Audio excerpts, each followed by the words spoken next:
Не болып кеткенсіңдер, нан қарашына, не мынау қазанның сырты қап-қара ғой, жан-жақтың бәрінің шөбі өсіп кеткен. Салақсың ғой сен. Ай, қызал бұлайың, онсыз әшейін қара қазан ғой, мен кәйтіп алғансам. Қойшы көзің бақырай, бәрін тегі жоқ қыласың. Не айқай. Апа, мына қызыңыз ғой, енді келіп алып жағаласып қойшы.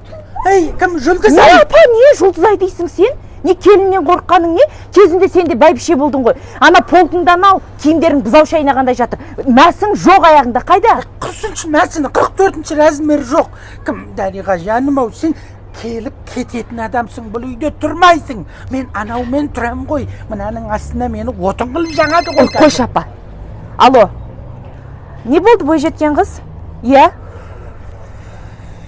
Сендер ұмытпаңдар шешелерің менімен тұратын. Қарап отырмыз ғой шешелеріңе.